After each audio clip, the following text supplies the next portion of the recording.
Hey everyone, thanks for being here. We'll give everybody just another minute to get on and then we'll get started.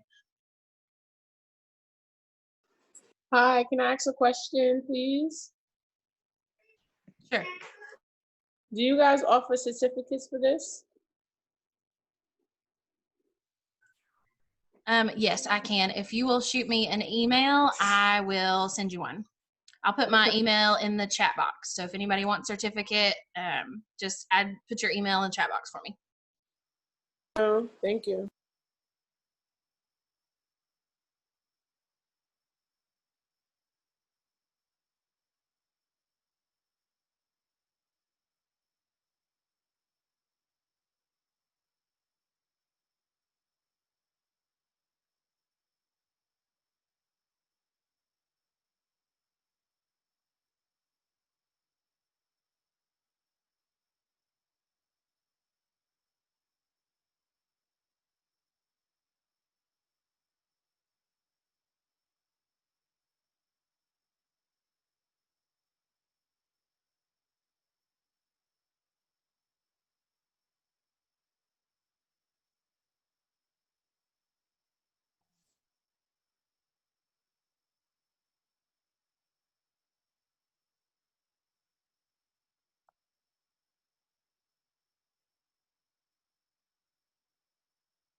Lori, are you on?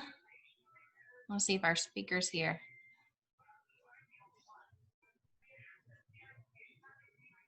Okay, we'll give her another minute.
We're going to give everybody just another minute and we'll get started.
Lori got her time zone mixed up, so she is logging on now and will be with us in just a second.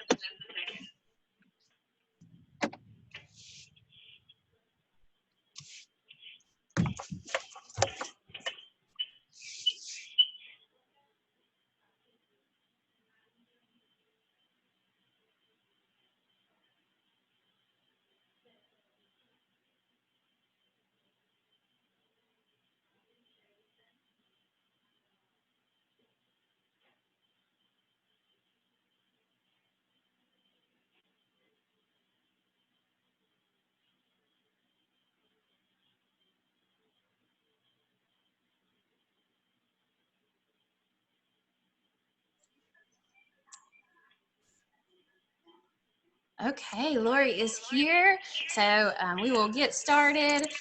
Thanks everybody for being here. My name is Jillian Reese. I'm the Director of Carter County Drug Prevention. We appreciate you joining us on this call. This event is one part of a much bigger homeschool event today. So for those of you that are homeschoolers, we're super glad to have you here, and everybody else, we're super glad to have you too. So you will get a survey at some point during the day after this class. Let us know how it went, any feedback you have, anything we can do in the future, anything you loved about it, so we can keep doing things like this. So I will turn it over to Lori. First, I want to apologize. I got my time zones mixed up and I thought we were at 2 o'clock my time. So I apologize for that. I'm really sorry. I just want to give you a little heads up about who I am. I am a licensed clinical social worker and registered play therapist. And I work at the Nashville Children's Alliance, which is the Davidson County Child Advocacy Center. And I work closely with children who have had big things happen to them, whether that's trauma, whether that's abuse, whether it's both neglect, adoptive families, families who have had attachment disruptions. And so Jillian had asked if I would present today, kind of talking about a little bit of how trauma and attachment affects our development, and then it can affect how we're able to be in relationship with our children and the people in our lives. So I am going to try to screen share. I think Jillian might have turned off screen share, and I don't know if she's still on here. So Yeah, let me see here. Thank you. Yep. Okay, I think you should be good. Yes. Okay. So I wanted to be able just to share. We all learn in different ways. I think you guys are aware of that. And since we all learn in different ways, some of us learn better through seeing, some of us learn better through hearing, some of us learn better by doing. And so because of that, I wanted to have several different ways for us to be able to learn today. PowerPoint isn't always the best, but it kind of helps a little bit though when we are visual learners. So just to talk a little bit about what this training is about, it's to talk a little bit about some of the bizarre, overwhelming, defiant, aggressive, attention-seeking behaviors that we see from children in our lives, that we see from the children that we love and we care for and that we spend time with. I'm sure that we hear those labels attached to children at various different times. Maybe sometimes in our own head, maybe even out of our own mouths, we feel the same way about the kids. But if we begin to be more curious about why those things happen and why those behaviors are happening and occurring, it's not an excuse for the behavior, but sometimes it helps us have more empathy. And for us as caregivers to begin to be able to kind of recalibrate and reframe our mind so that we can deal with some of these big and overwhelming behaviors a little better. So I first want to you guys can use the chat feature if it's turned on, or if you want to unmute yourself and talk. But I kind of wanted to hear from you guys what you think of when you hear the term child traumatic stress.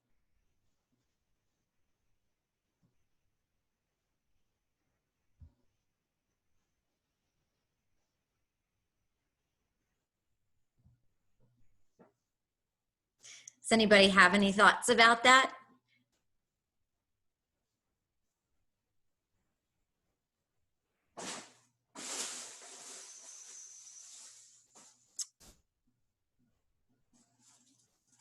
Child traumatic stress can be lots of different things. It can be lots of different things that ourselves and our children deal with, experience. It can be something as gruesome as child sexual abuse. It can be something as hard to think about and hear about as child physical abuse. But it also can be growing up in a home where a parent is overwhelmed or has a lot going on. Some people have said grief. Some people have said upheaval. Some people have said experiences, an event or events that are difficult to process. All of those are definitely pieces of child traumatic stress. One of the other pieces is trauma is anything that exceeds our ability to cope. So what might be traumatic for me might not be traumatic for you. What is traumatic for you might be something that's just not so great, might be crunchy, but it might not be traumatic for everyone in the same way.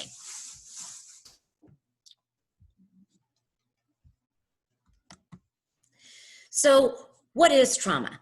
Trauma can be considered an overwhelming, uncontrollable experience that psychologically impacts victims by creating in them feelings of helplessness, vulnerability, loss of safety, and loss of control. It can also be, as Bessel van der Kolk is a researcher who's done a lot of research on trauma and attachment and issues.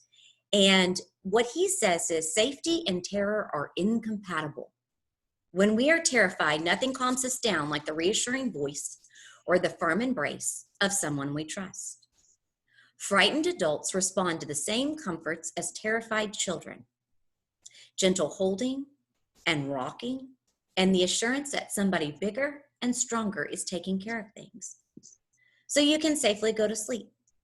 In order to recover, mind, body, and brain need to be convinced it's safe to let go.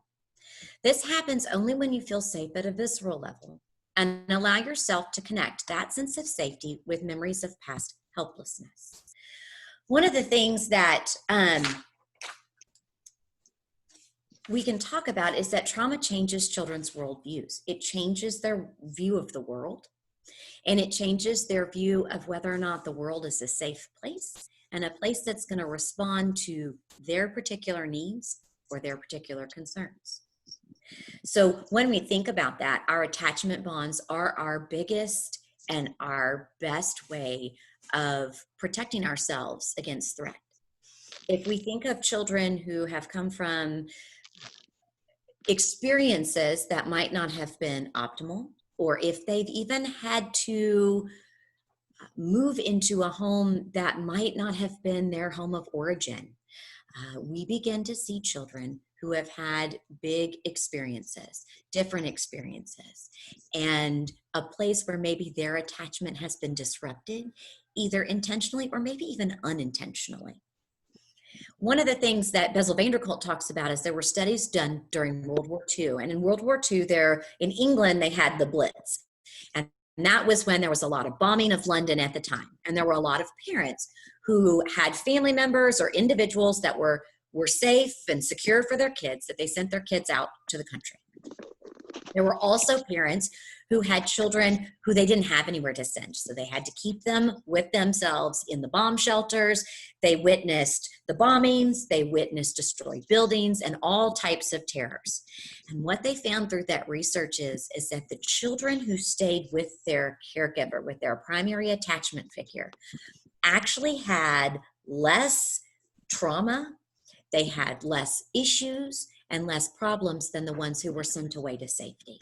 What that tells us is that our body is created and needs this connection with a safe, stable, nurturing individual, with our safe, stable, nurturing relationship.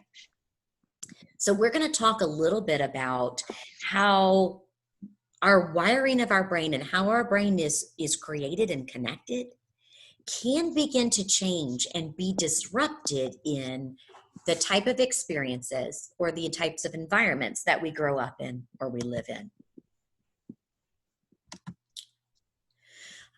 I did want to read this small kind of blog post from a foster family that I saw recently. And it just kind of hit me. It really resonated with me. They said, "I was able to walk through the grocery store this morning.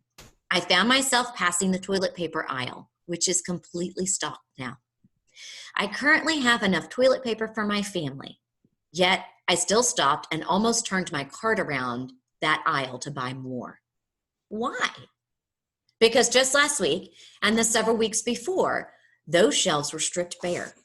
Even though I do not need toilet paper, something inside of me still felt an irrational need to go grab a package off the shelf just in case. Have you ever felt that urge with something in particular during our country's shutdowns? Now, what if you had been deprived of your basic needs? What if food was withheld from you?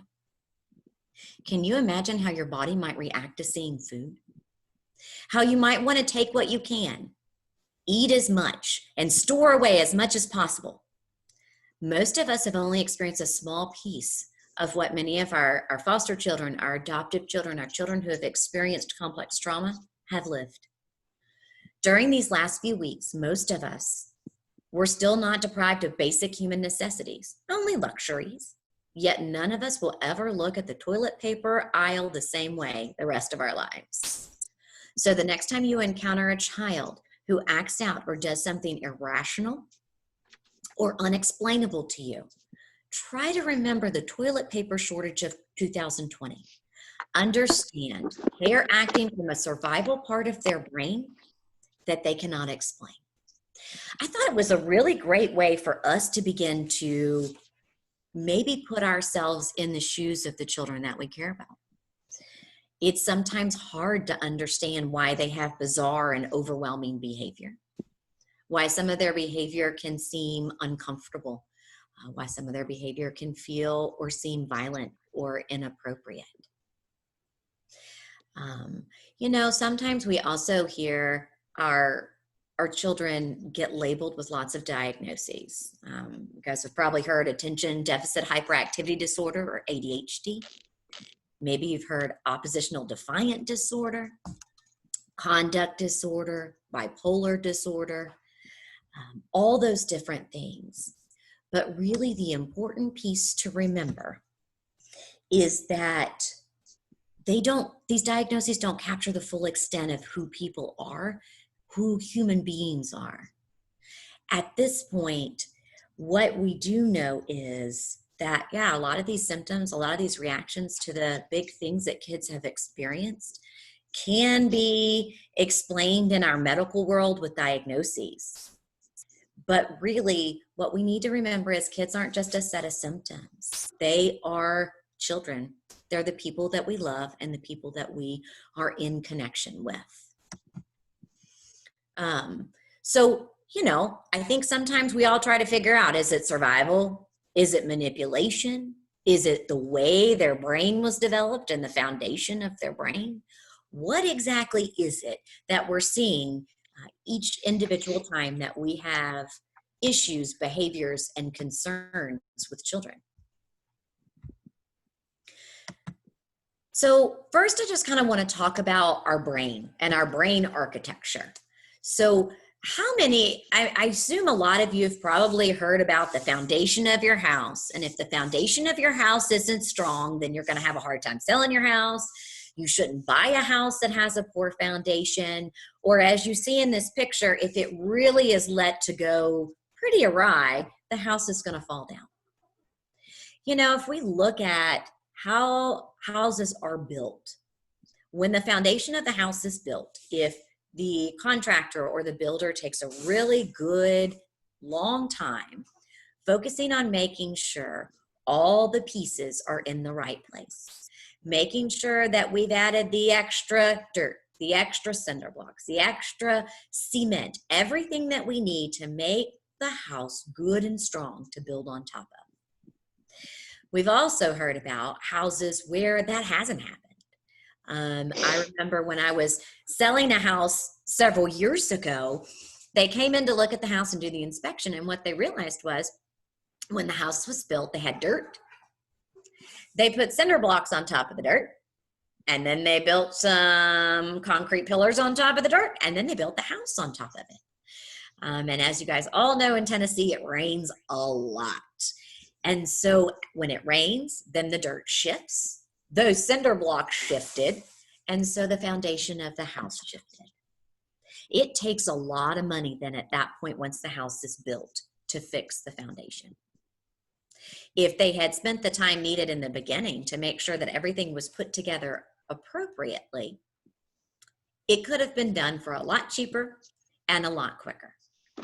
What we begin to notice with children is that if the foundation of their brain has had maybe an oopsie, or there has been, for some reason, something hard that's happened, or bad, sad, and scary that's happened, or they have not had their needs met from an attentive caregiver, we can see that the foundation of their brain has been developed in a different way, and therefore then can explain some of the bizarre and overwhelming behavior that our children have. So if we think of the attachment cycle, what the attachment cycle is typically good enough attachment builds trust with the caregiver, builds trust within the individual and the person themselves, and gives the person the belief that they have a voice and that their environment is safe and will meet their needs. So when we see babies that come out of the womb, babies that are born, they have a need. They express their need typically by crying. They typically have a caregiver that meets their need. You know, sometimes when it's a first-time parent, it's figuring out, well, they're crying. Do I need to bounce them? Okay, nope, that didn't work. Do I need to feed them? No, that didn't work. Oh, I need to change their diaper. And so it's not that the caregiver immediately meets the need perfectly every time. Good enough parents only get it right 33% of the time. The other 60-some% of the time, we are repairing for the ruptures that we've had. But typically, more often than not, the child expresses a need, the caregiver meets the need, the child is soothed and contented, and then trust begins to develop. So if we think about that and we think about how kids' brains get wired, we think about some of the children in our lives that might have not had this attachment cycle. And then we think about one of the other ways that good, healthy attachment and brain foundation is created for children is through what building strong brains and frameworks called serve and return interactions. Those are the interactions where the child gives out a bid for connection and the parent returns that. You can think about that as serve and return. The idea came from tennis. I'm not sure a lot of people all know how tennis works, so I think of it more of as a game of catch. You know, if you throw the football at your child's probably going to catch the football and throw it back to you. Or if you play fetch with your dog, you're going to throw the ball, the dog's going to run and get it, going to bring it back. And so there is this back and forth of connection that is happening. And the way that the foundations of our brain is built is by this back and forth connections with our primary caregiver or our primary attachment figure. If you look at the picture on this slide, it shows an actual real life brain scan of, I think this is a mother and a baby. And it shows that the pieces of their brains that are lit up through this interaction is places in the brain where the mom's brain's lit up, but then even the baby's brain's lit up. And it doesn't have to be a mom. It can be any primary caregiver or primary attachment figure that they've seen that the connection between the two happens even at a biological level. One of the other things that science has told us is that there's lots of different kinds of stress. We have positive stress. Positive stress is like what happened this afternoon when I thought I was supposed to be here at 2, my time, but it was really 2, your time. There was this immediate reaction of, oh my heavens, I messed up. I needed to be there. But then I get on, I start talking, the stress comes down, I've calmed myself, and I've realized that, you know, in the future I need to just send an email and say, are you in Central Time Zone? Tolerable stress is something big that's happened that we weren't planning on. It's unavoidable. It could be a tornado. It could be a flood. It could be a death of a loved one. It could be some sort of tragedy that happens. But when there is a safe, stable, nurturing caregiver who can come alongside us, or a safe, stable, nurturing partner or individual who can come alongside and support us, we have a spike in stress, and it might stay for just a time, and then it'll come back down. Then we have the type of stress that's called toxic stress. And that's what we see with children who have had neglect. They've had abuse. They've had, for some reason, a very long separation from a caregiver. Those kinds of things. And then, and yes, I know that Jillian responded, but she does have a copy of the PowerPoint. So you guys will have a copy of that. So the toxic stress are the things where our stress spikes. We will continue to see that stress stay.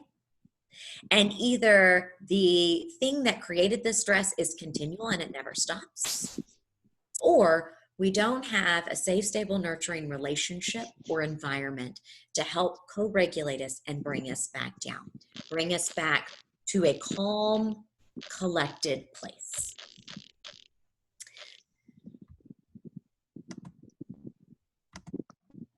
So I want to see if I can do this. Hopefully I can. I have a really short video I would love to play for you guys. I think I can screen share with volume. Hold on a second. I think I need to stop share and restart. I apologize for that.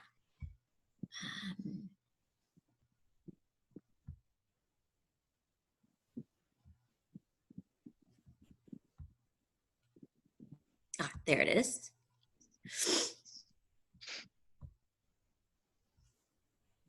All right. Now, let's see if I can get this to work again. I'm sorry. All right, let's see if we can get this to work. It's just a really short video, but I think it really sums up this information really well.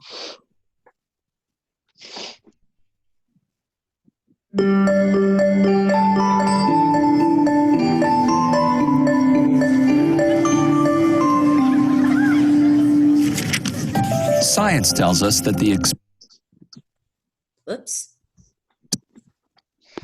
experiences we have in the first years of our lives actually affect the physical architecture of the developing brain. This means that brains aren't just born, they're also built over time based on our experiences.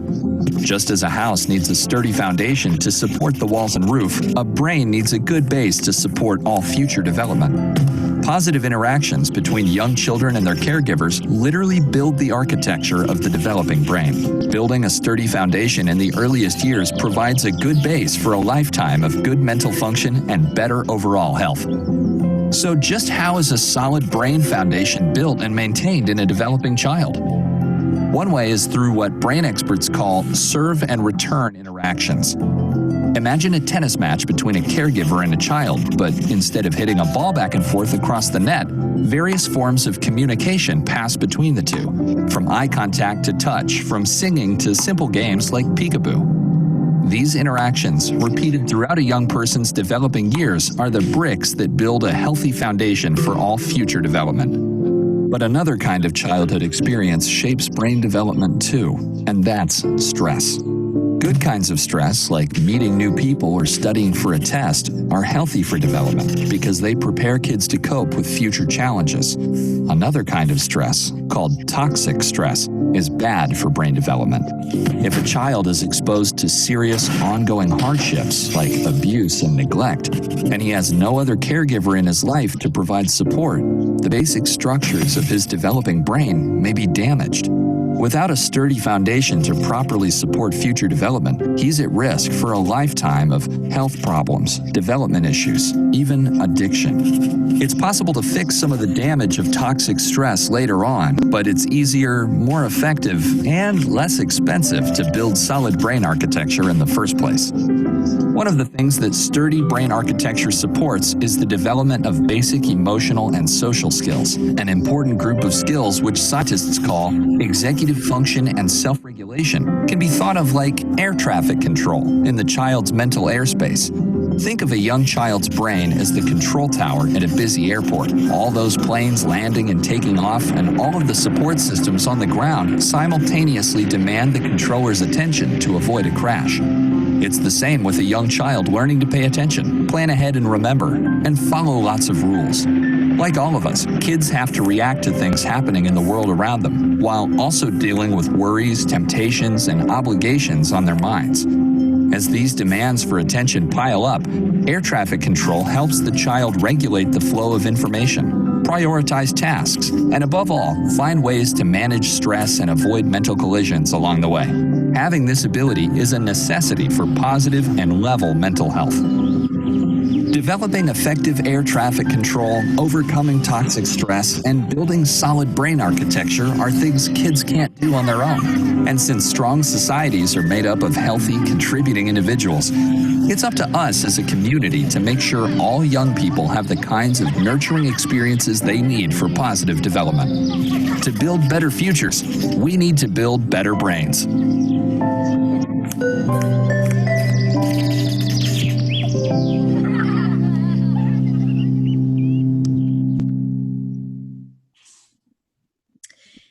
if anyone is interested or would like to see the video again, or be able to show it to somebody else in your life, if you just go to Google and type in Alberta Family Wellness Initiative, or even go to albertafamilywellness.org, you can pull up the video. It's called Building Strong Brains, and it is free. Or I think it's called How Brains Are Built. I apologize. And it's free to be able to download and be able to show to others. I think it's a really great way and simplistic way just to be able to talk about how the different experiences that we've had in our lives can shape our brain. There is also a just a little chart. I'm not going to read through the whole thing, but it shows that with childhood trauma, there are impacts in all areas of your life. There is impact on cognition, which is the way you think, the way your brain works.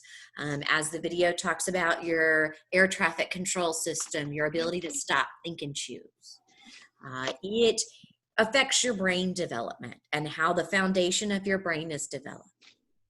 It can affect your physical health because we can see that we have a harder time sleeping, that people have issues with eating, or their immune system might be compromised because they're constantly in a state of survival. We can see changes in emotions and behaviors, which is that overwhelming and bizarre behavior and emotion and issues that we see. We can see issues with mental health, and then relational issues, because all of those things combined together can create issues in relationship and within and between individuals. So I apologize, my cats are, okay, there you go. Okay, so if we talk about the healthy attachment style, and now we're gonna look at the disrupted attachment cycle. What we see is kids who express a need. Their caregiver doesn't meet the need. And it's not that piece of trying to figure out between different things, what is the need that is being asked to be met. It's just the caregiver doesn't meet the need for lots of different reasons. Maybe the caregiver has their own attachment history. Maybe they have their own trauma. Maybe they're working 3 jobs. They're so exhausted that when they come home, they just need some quiet. There can be lots of reasons. But then what we see is a miscue without repair. So we see this need that's expressed.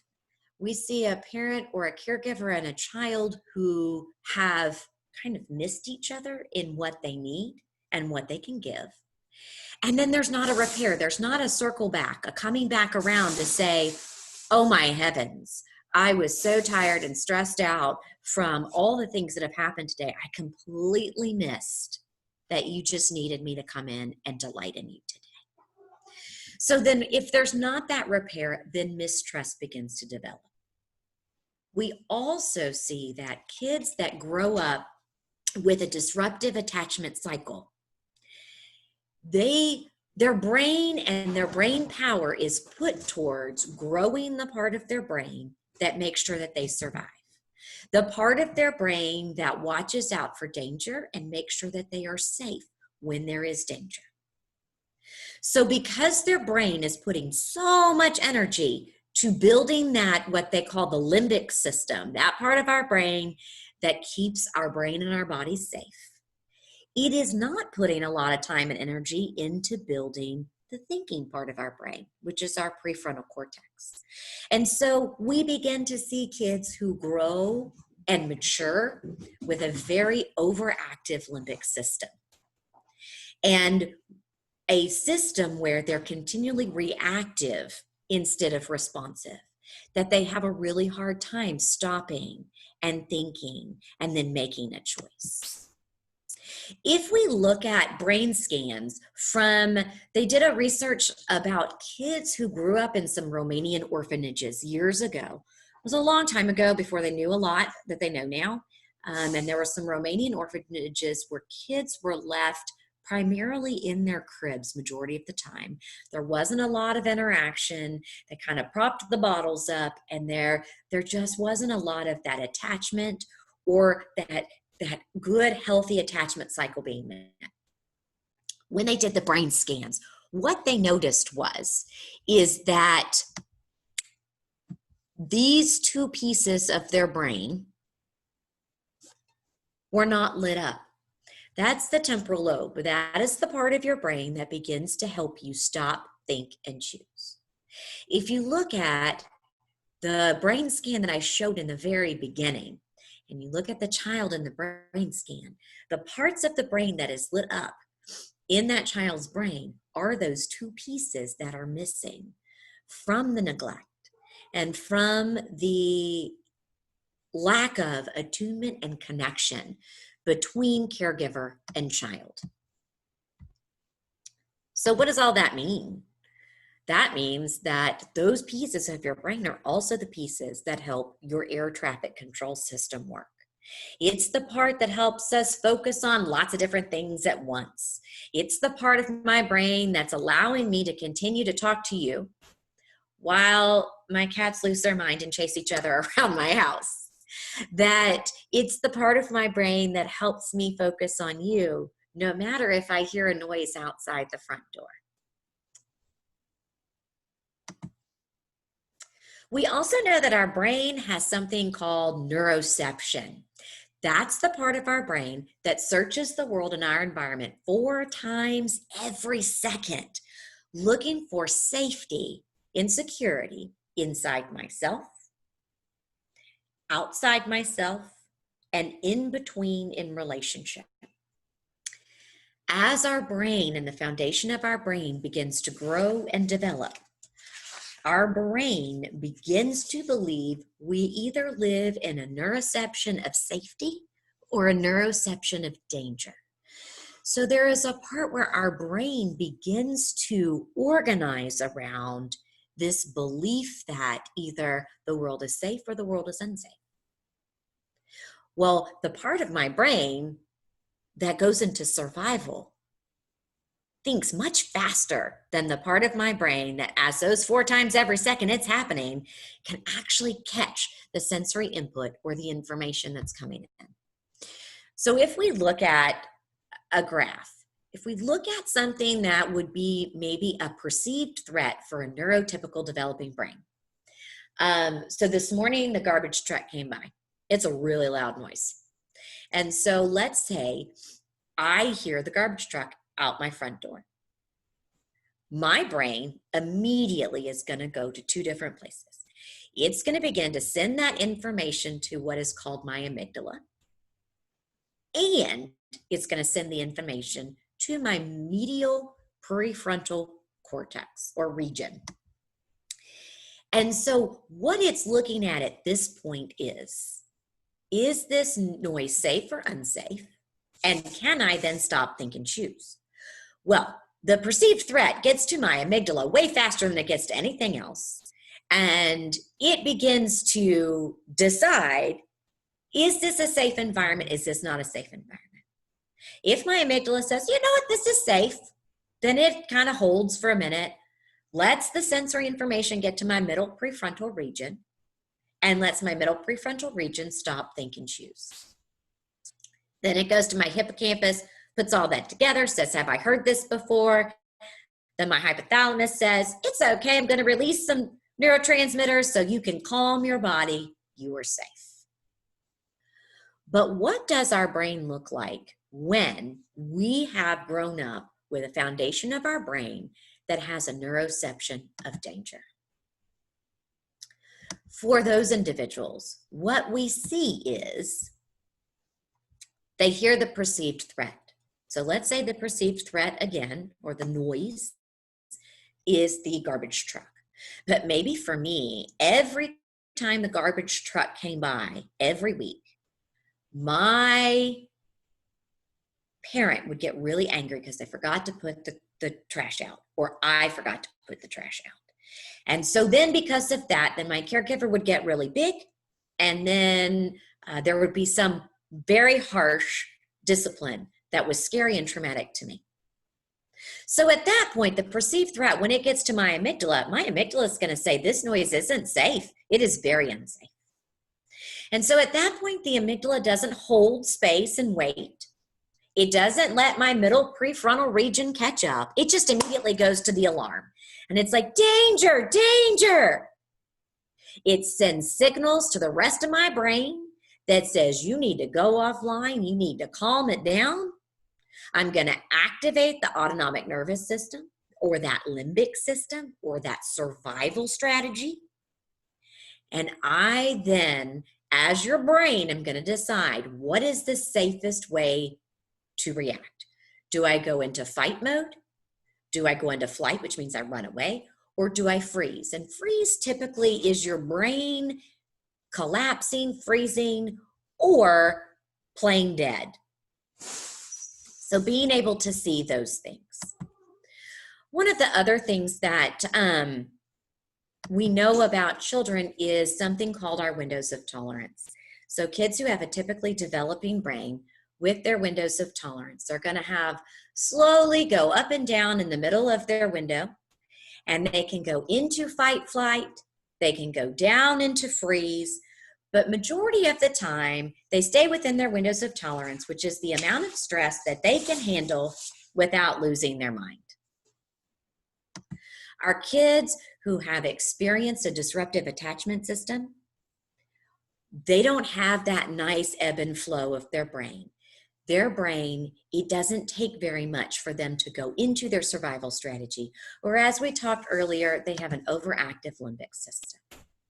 Some of the part that we can play in relationships is that we need to provide for children presence, attunement, resonance, and trust. What that means is that children who might have a neuroception of danger, might have an overactive limbic system, need us to help come alongside them and regulate them when they're outside of their windows of tolerance, when their amygdala alarm has gone off. So it could be that you try slow and rhythmic seesaw if you see a child in fight flight, or maybe suggesting they do some rocking or rocking in a chair.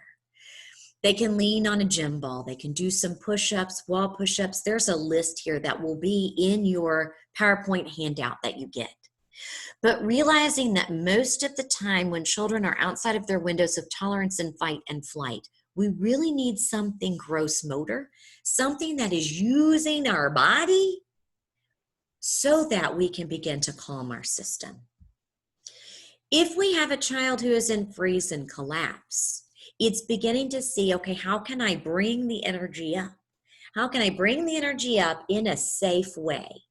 So it might be letting them do some climbing, letting them get up and run, letting them eat crunchy foods, or they might need to go out in the bright sunshine for a little bit. But realizing that when we begin to see bizarre and overwhelming behaviors, we want to begin to allow our children a chance to move. Then we need to see, did it help them return back to a balanced place? And if it didn't, maybe we need to think of one of the other strategies for regulation. The other thing that I think is very important for us as individuals to look at is, am I siphoning?